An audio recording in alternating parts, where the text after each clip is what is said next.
പത്തനംതിട്ടൻ്റെ പുതിയൊരു എപ്പിസോഡിലേക്ക് എല്ലാവർക്കും സ്വാഗതം. അങ്ങനെ നമ്മളെ ജലജയും അഭിയാണെങ്കിൽ അവിടെ നിന്ന് സ്വർണം എടുത്ത കാര്യങ്ങളൊക്കെ പറയുന്നുണ്ട് കേട്ടോ. അപ്പോഴത്തേക്കാണെങ്കിൽ നമ്മൾ അഭി പറയുന്നുണ്ട് എന്തായാലും അവർ ഉടനെ ഒന്നും ആ സ്വർണത്തിൻ്റെ ആ പെട്ടി തുറന്ന് നോക്കാതിരുന്നാൽ മതി എന്നൊക്കെ പറയുന്നുണ്ട് കേട്ടോ. അപ്പോഴത്തേക്ക് നമ്മളെ ജലജ പറയുന്നുണ്ടോ എപ്പോഴൊന്നും അവർ നോക്കത്തില്ലായിരിക്കും, എന്തായാലും നയനെ അവിടെ ഹോസ്പിറ്റലിൽ അഡ്മിറ്റ് ആക്കിയാൽ മതിയായിരുന്നു, എനിക്ക് പിന്നെ കുഴപ്പമൊന്നും ഇല്ലായിരുന്നൊക്കെ പറഞ്ഞുകൊണ്ടിരിക്കുന്ന സമയത്താണ് നമ്മൾ ഹോസ്പിറ്റലിൽ പോയിട്ടാണെങ്കിൽ ദേവ്യാനിയും നയനയും ജയനും കൂടെ വരുന്നുണ്ട് കേട്ടോ. അപ്പോൾ ഇവർ ഇത് കണ്ടിട്ടാണെങ്കിൽ നമ്മൾ ജലജയാണെങ്കിൽ അഭിയാണെങ്കിലും ഒന്ന് ഷോക്ക് ആവുന്നുണ്ട് കേട്ടോ. എന്തായാലും ഇവർ പെട്ടെന്ന് വന്നല്ലോ എന്നൊക്കെ. അങ്ങനെ നമ്മൾ ജലജയാണെങ്കിൽ പറയുന്നുണ്ട് എന്തായി ഏട്ടത്തി എന്നൊക്കെ ഇങ്ങനെ ചോദിക്കുന്ന സമയത്ത് ആ കുഴപ്പമൊന്നുമില്ല, മോൾ അവിടെ ഹോസ്പിറ്റലിൽ ചെന്നപ്പോഴത്തേക്ക് ഓക്കെ ആയെന്നൊക്കെ പറയുന്നുണ്ട് കേട്ടോ. അപ്പോഴത്തേക്കാണ് നമ്മളെ ജലജ പറയുന്നുണ്ട് എന്നാലും ഒരു ദിവസം ഒന്ന് അവിടെ കിടത്തായിരുന്നല്ലോ എന്നൊക്കെ ഇങ്ങനെ പറയുന്ന സമയത്താണെങ്കിലും നമ്മൾ ജയനൊക്കെ പറയുന്നുണ്ട് മോക്കത് വേണ്ട, കിടത്തേണ്ട, കുഴപ്പമൊന്നുമില്ല പറഞ്ഞു, പിന്നെ ഡോക്ടറും പറഞ്ഞിട്ടുണ്ട് കുഴപ്പമൊന്നുമില്ല, അഡ്മിറ്റ് ചെയ്യേണ്ട ആവശ്യമില്ല എന്നൊക്കെ പറഞ്ഞെന്നൊക്കെ പറയുന്നുണ്ട് കേട്ടോ. അപ്പം നമ്മളെ ജലജ പറയുന്നുണ്ട് അത് മോക്കാണെങ്കിൽ എപ്പോഴും ആദർശനെ ഓർത്ത് ഇങ്ങനെ സങ്കടപ്പെട്ടുകൊണ്ടിരിക്കുന്നത് കൊണ്ടാണ് മോക്ക് ഇങ്ങനെ പ്രശ്നമെന്നൊക്കെ ഇങ്ങനെ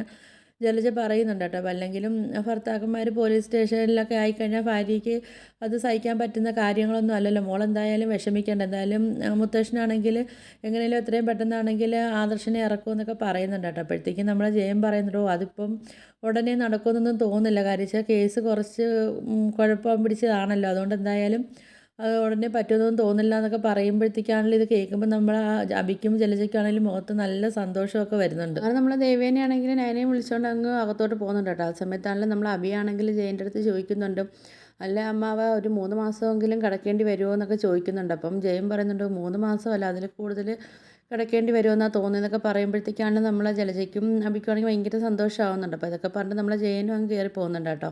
പിന്നെ ആണെങ്കിൽ നമ്മൾ അഭി പറയുന്നുണ്ട് അല്ലെങ്കിലും അവർ ഒന്നും ശ്രമിച്ചാലൊന്നും നടക്കത്തില്ലമ്മേ, അവിടെ ആണെങ്കിൽ അതിനുള്ള ആൾക്കാരൊക്കെ ഉണ്ടെന്നൊക്കെ പറയുന്നുണ്ട് കേട്ടോ. അതൊക്കെ തടയാൻ വേണ്ടിയൊക്കെ ഉള്ള ആൾക്കാരൊക്കെ അവിടെ ഉണ്ടെന്നൊക്കെ പറയുന്നുണ്ട്. അപ്പം നമ്മൾ അഭി പറയുന്നുണ്ട് എന്തായാലും ഏട്ടത്തി പ്രസവിച്ചാൽ പോലും ഏട്ടന് ഇവിടെ നാട്ടിൽ വരാൻ പറ്റുമെന്നൊന്നും തോന്നില്ല എന്ന് പറയുന്ന സമയത്താണെങ്കിൽ ജലജ പറയുന്നത് അങ്ങനെയൊന്നും പറയാതെടാ, അവളാ ടെൻഷൻ അടിച്ചടിച്ച് ആ കൊച്ചങ്ങ് ഇല്ലാതാവട്ടെ, അത് ജനിക്കാതിരുന്നാൽ മതിയെന്നൊക്കെയാണ് നമ്മൾ ജലജയും പറയുന്നുണ്ട് കേട്ടോ. അങ്ങനെ പിന്നാണെങ്കിൽ നമ്മൾ ഞാനാണെങ്കിലും ഡോറിന് മുട്ടുന്ന സമയത്താണെങ്കിലും നമ്മൾ ആദർശം വന്ന് ഡോറൊക്കെ തുറന്നു കൊടുത്തിട്ടാണെങ്കിലും ചോദിക്കുന്നുണ്ട് എങ്ങനെയുണ്ട് എന്നൊക്കെ ചോദിക്കുന്ന സമയത്താണെങ്കിൽ ജയം പറയുന്നുണ്ട് ഞാൻ വിളിച്ചപ്പോഴേ പറഞ്ഞില്ലേ മോനെ കുഴപ്പമൊന്നുമില്ല എന്നൊക്കെ പറഞ്ഞില്ലേ എന്നൊക്കെ ചോദിക്കുന്നുണ്ട് കേട്ടോ. ആ സമയത്ത് നമ്മൾ ദേവ്യാനിയാണെങ്കിലും ഞാനൊക്കെ പറയുന്നുണ്ട് കുഴപ്പമില്ല ഏട്ടാ ആദർശേട്ടാ, ഞാനാണെങ്കിലും ഹോസ്പിറ്റലിൽ എത്തിയപ്പോഴേ എനിക്ക് ഓക്കെ എന്നൊക്കെ പറയുന്നുണ്ട്. അങ്ങനെ നമ്മൾ ആദർശമാണെങ്കിലും സമാധാനമൊക്കെ ആവുന്നുണ്ട്. പിന്നെ നമ്മളെ ദേവ്യാനി പറയുന്നുണ്ട് മോനെ ഇനി നിങ്ങൾ രാത്രിയൊക്കെ പുറത്ത് ചുറ്റാൻ പോകുന്ന സമയത്താണെങ്കിലും മോൾക്ക് പുറത്തുനിന്നൊന്നും ഫുഡൊന്നും വാങ്ങിച്ച് കൊടുക്കല്ലേ എന്നൊക്കെ പറഞ്ഞിട്ട് നമ്മൾ ദേവ്യാനി പറയുന്നുണ്ട് എന്നാൽ നിങ്ങൾ കിടന്നോ എന്നൊക്കെ പറഞ്ഞ് നമ്മളെ ദേവ്യാനിയും ജയനും ആണെങ്കിലും റൂമിൽ നിന്ന് അങ്ങ് പോകുന്നുണ്ട്. നമ്മൾ ആദർശമാണെങ്കിലും നമ്മളെ നയൻ്റെ അടുത്ത് ചോദിക്കുന്നുണ്ട് നിൻ്റെ ആഭരണങ്ങളൊക്കെ സേഫായിട്ട് തന്നെ ഇരിക്കുവാണോ ഷെൽഫിലെന്നൊക്കെ ചോദിക്കുന്ന സമയത്താണെങ്കിൽ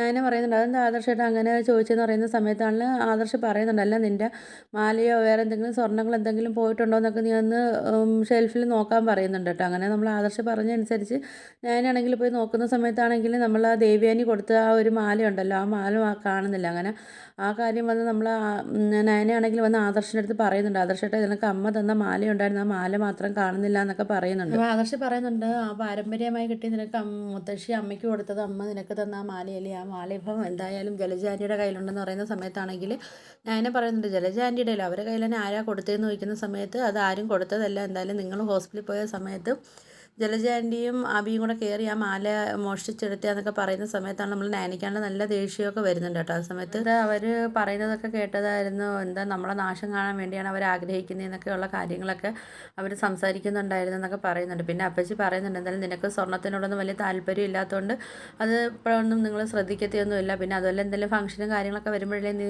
ഉപയോഗിക്കത്തുള്ളൂ, അപ്പോഴെങ്ങാനും നോക്കുന്ന സമയത്ത് നമുക്ക് എന്തെങ്കിലും കാര്യങ്ങളൊക്കെ പറഞ്ഞൊപ്പിക്കാമെന്നൊക്കെ ഇങ്ങനെ പറഞ്ഞിട്ടുണ്ടായിരുന്നൊക്കെ പറയുന്നുണ്ട് കേട്ടോ. അപ്പോഴത്തേക്കും പറയുന്നുണ്ടായിരുന്നു ഞാനാണെങ്കിൽ എവിടെയെങ്കിലും പോകുമ്പോൾ ആദർശേട്ട ഇവിടെ റൂം പൂട്ടിയിട്ടൊക്കെ പോകുന്നത്, പിന്നെ ഇപ്പോൾ ആദർശേട്ടൻ ഉള്ളതുകൊണ്ട് എനിക്ക് പൂട്ടാനും പറ്റിയില്ല, പിന്നെ എൻ്റെ ആ ഒരു അവസ്ഥ ആ സമയത്ത് അതായിരുന്നല്ലോ എന്നൊക്കെ പറയുന്നുണ്ട് കേട്ടോ. അപ്പം ആദർശ് പറയുന്നുണ്ട് അപ്പം നീ യൂസ് ചെയ്യുന്നിട്ടില്ലെങ്കിൽ നീ അതൊക്കെ കൊണ്ട് ലോക്കറിൽ കൊണ്ട് വെച്ചുകൂടെ എന്നൊക്കെ ഞാൻ എടുത്ത് ചോദിക്കുന്നുണ്ട്. അപ്പം ഞാൻ പറയുന്നുണ്ട് ഇനി അത് ലോക്കറിൽ കൊണ്ട് വെക്കണം ആദർശേട്ടാ എന്നൊക്കെ ഇങ്ങനെ പറയുന്നുണ്ട്. അങ്ങനെ ആദർശ് പറയുന്നുണ്ട് എന്തായാലും ഈ വീട്ടിൽ തന്നെ എന്തായാലും ഇനി സേഫ് ആയിട്ടൊരു സ്ഥലം എന്തായാലും ലോക്കർ കണക്കൊക്കെ എന്തായാലും ഉണ്ടാക്കിയേ പറ്റത്തുള്ളൂ എന്നൊക്കെ ഇങ്ങനെ പറയുന്നുണ്ട് കേട്ടോ. എന്നിട്ട് ആദർശ് പറയുന്നുണ്ട് എന്തായാലും ഇതിനിപ്പം അങ്ങനെ വിട്ട് പറ്റത്തില്ല, നീ ഇത് എന്തായാലും നാളെ രാവിലെ ഇവിടെ എല്ലാവരെയും വിളിച്ച് ഇത് പ്രശ്നം ഉണ്ടാക്കണമെന്നൊക്കെ പറയുന്നുണ്ട് കേട്ടോ. അപ്പോഴത്തേക്കിനും അതിന് ശരിയെന്നൊക്കെ പറഞ്ഞിട്ട് പിന്നെ ആദർശ് പറയുന്നുണ്ട് എന്തായാലും ഈ കാര്യം നമുക്ക് അമ്മയെടുത്ത് പറയണമെന്നൊക്കെ പറഞ്ഞിട്ടാണെങ്കിൽ ആദർശം ഞാനും കൂടെ പോയി നമ്മളെ ദേവേൻ്റെ അടുത്തൊക്കെ കാര്യങ്ങളൊക്കെ പറയുന്നുണ്ട് കേട്ടോ. എന്നിട്ടും ദേവേനാണെങ്കിൽ പോയി ജലജയെ പോയി റൂമിലൊക്കെ വിളിച്ചുകൊണ്ട് വരുന്നുണ്ട്. എന്നിട്ട് പറയുന്നുണ്ട് എന്തായാലും നീയും അത് അബിയും കൂടെ താഴോട്ട് വരാൻ പറയുന്ന സമയത്താണെങ്കിൽ നമ്മൾ ജലജ ചോദിക്കുന്നുണ്ട് എന്താ ഏട്ടത്തി അബി എന്തിനും തെറ്റ് വീണ്ടും ചെയ്തെന്ന് വയ്ക്കുമ്പം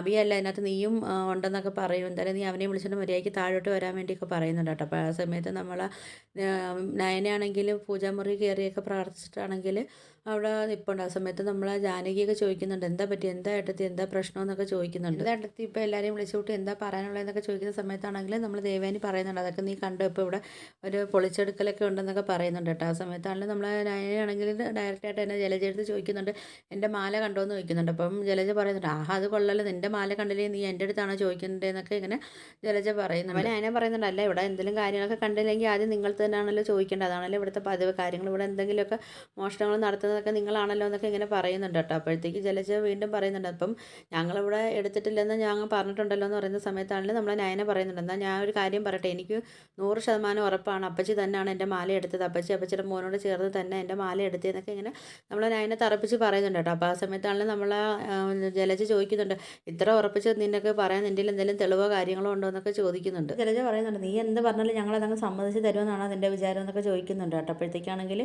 നമ്മൾ ജലജ വീണ്ടും ചോദിക്കുന്നുണ്ട്, നിൻ്റെ കയ്യിൽ എന്തെങ്കിലും തെളിവുണ്ടോ എന്ന് ചോദിക്കുന്ന സമയത്താണെങ്കിൽ ആ തെളിവുണ്ടെന്നും പറഞ്ഞിട്ട് നമ്മൾ ആദർശമാണെങ്കിലും മാസം എണ്ണത്തിന് കണക്ക് താഴോട്ട് ഇറങ്ങി വരുന്നുണ്ട് കേട്ടോ. അപ്പോഴത്തേക്ക് നമ്മൾ നയനെ പറയുന്നുണ്ട്, ഇതാണ് ഏറ്റവും വലിയ തെളിവ് എന്ന് പറയുന്നുണ്ട്. ആദർശനെ കാണുമ്പോഴത്തേക്ക് ഷോക്കായിട്ട് നിൽക്കും കേട്ടോ നമ്മൾ ജലജയും അവിയാണെങ്കിൽ. അപ്പോഴത്തേക്കാണെങ്കിൽ നമ്മൾ ജലജ ചോദിക്കുന്നുണ്ട്, ഇതാര് ആദർശം ഇവിടെ ഉണ്ടായിരുന്നു, ആദർശം എപ്പോൾ വന്നൊക്കെ പറയുന്ന സമയത്ത് നമ്മൾ നയനെ പറയുന്നുണ്ട്, ആദർശം വന്നതൊക്കെ അവിടെ നിൽക്കട്ടെ, ആദ്യം ഇപ്പോൾ ഈ മാലയുടെ കാര്യത്തിൽ നമുക്കൊരു തീരുമാനം ഉണ്ടാക്കാമെന്നൊക്കെ പറയുമ്പോഴും വീണ്ടും നമ്മൾ ജലജ തന്നെ പറയുന്നുണ്ട്, ആദർശം എപ്പോൾ വന്ന് ഇവിടെ ഉണ്ടായിരുന്നു എന്നൊക്കെ ചോദിക്കും കേട്ടോ വീണ്ടും. അപ്പോഴത്തേക്ക് ദേവേനി പറയുന്നുണ്ട്, ആദർശം ഇവിടെ ഉണ്ടായിരുന്നു, അപ്പോൾ ഇവിടെ ആദർശം ജയിലിലാണെന്ന് അറിഞ്ഞപ്പോഴത്തേക്ക് ഇവിടെ കുറച്ച് ആൾക്കാരൊക്കെ സന്തോഷമായിട്ടൊക്കെ ഇരുന്നില്ലേ, അപ്പോൾ പിന്നെ ആ സന്തോഷം 2 ദിവസം കൂടെ അങ്ങ് ഇരുന്നോട്ടെ എന്ന് ഞാനും നയനയും അങ്ങ് തീരുമാനിച്ചെന്നൊക്കെ പറയുന്നുണ്ട്. ആ സമയത്താണെങ്കിലും നമ്മൾ ആദർശം വന്നിട്ടാണെങ്കിലും പറയുന്നുണ്ട്, അതിനൊക്കെ ഉള്ള തെളിവും കാര്യങ്ങളൊക്കെ ഉണ്ടെന്ന് പറയുന്നുണ്ട് കേട്ടോ. അപ്പോഴത്തേക്കും നമ്മൾ ജലജയാണെങ്കിലും ഇങ്ങനെ പറയുന്നുണ്ട്, എന്തായാലും ഞങ്ങളത് എടുത്തിട്ടില്ല എന്നൊക്കെ പറയുന്നുണ്ട്. അതിൻ്റെ ജലജ പറയുന്നുണ്ട്, നിങ്ങൾ വാവുണ്ടങ്ങ് പറഞ്ഞാൽ മതിയോ, അതോ ഞങ്ങളൊക്കെ അങ്ങ് വിശ്വസിച്ചിട്ട് ഞങ്ങൾ കള്ളരാകുമോ എന്നൊക്കെ ചോദിക്കുന്നുണ്ട് കേട്ടോ. അപ്പോഴത്തേക്ക് ആദർശം പറയുന്നുണ്ട്, വാവുകൊണ്ട് പറയുന്നതല്ല, ഇതിനെല്ലാ തെളിവും കാര്യങ്ങളും എൻ്റെ കയ്യിലുണ്ടെന്നൊക്കെ പറയുന്നുണ്ട്. അപ്പോഴത്തേക്ക് നമ്മൾ ആ അവിയാണെങ്കിലും ജലജയാണെങ്കിലും ഇങ്ങനെ ഷോക്കായിട്ട് നിൽക്കും, ഇനി ആദർശം എന്ത് തെളിവാണ് കാണിക്കാൻ പോകുന്നതെന്നൊക്കെ ഉള്ള ഒരു കൺഫ്യൂഷനിലൊക്കെ ആണെങ്കിലും നമ്മൾ ജലജയാണെങ്കിലും അവിയാണെങ്കിലും നിൽക്കുന്നുണ്ട് കേട്ടോ. അപ്പോഴത്തേക്ക് നിൽക്കുന്ന വീഡിയോസൊക്കെ ഇഷ്ടപ്പെടുവാണെങ്കിൽ ഒന്ന് ലൈക്ക് ചെയ്ത് ഷെയർ ചെയ്ത് സബ്സ്ക്രൈബ് ചെയ്ത് ബെല്ലൈക്കൺ എനേബിൾ ചെയ്ത് സപ്പോർട്ട് ചെയ്യണേ.